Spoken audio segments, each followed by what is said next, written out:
Yadda za ka gano link naka na Facebook cikin sauƙi.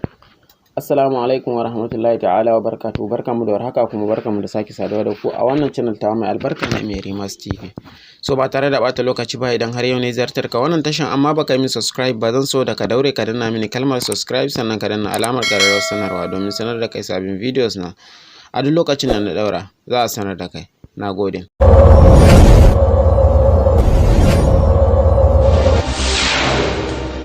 So da fari dai watan daga ka zo ka hau kan Facebook naka shine watan kamar yadda kake gani a nan, daga zaran ka hau watan kan Facebook naka kamar yadda kake gani a haka, idan ya buɗe maka kamar yadda kake gani, kawai abin da za ka yi watan za ka zo nan wajen watan wannan layi ƙwaya uku nan sai ka taɓa.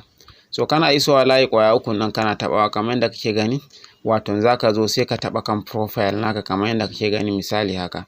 So kana taɓa sai ka sauko waton kamar yadda ke gani a nan wajen akwai wayansu ɗigo-ɗigo ƙwaya uku a nan sai ka taɓa. So kana taɓa kamar yadda ke gani gashi nan waton a nan, wannan shine link naka na Facebook. In kana so misali ka yi copy sa ka kai shi zuwa wani waje ko ka ajiye shi a wani waje ko ka tura wani, kawai waton za ka zo nan wajen waton sai ka ce copy link ka taɓa. So kamar yadda ke gani link na waton ya yi copy, so za ka iya zuwa ko ina ne sai ka je ka yi pasting kamar yadda kake gani. Yanzu misali ina so yanzu misali in je in yi pasting nashi a wani waje kamar yadda kake gani. So kawai ina zuwa watan zan je in ajiye shi sai in yi pasting nashi. So yanzu bari in gwada yin pasting nashi akan nan kamar yadda kake gani akan watan Google Chrome na. So yanzu kamar yadda kake gani gashi nan Google Chrome na ya buɗe mini. So kawai yanzu ina so wato in gwada in paste nashi mu tabbatar tukun yayi copy kamar yadda ke gani. Kamar yadda ke gani yanzu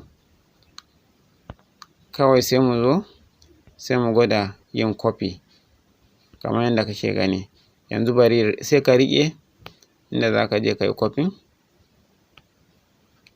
paste. So kamar yadda ke gani gashi nan wato link na yayi paste. So yanzu da zan taɓa zai kai ni har zuwa wato kan Facebook na ɗin kai tsaye ba tare da wani ɓata lokaci ba. So kamar yadda ke gani ka gani gashi nan. So wannan shine hanya mai sauƙi yadda za ka yi kai copy link naka daga kan Facebook. Da fatan wannan bidiyon ya burge ka. Idan wannan bidiyon ya burge ka, zan so ka daure ka taɓa min like sannan ka yi min share.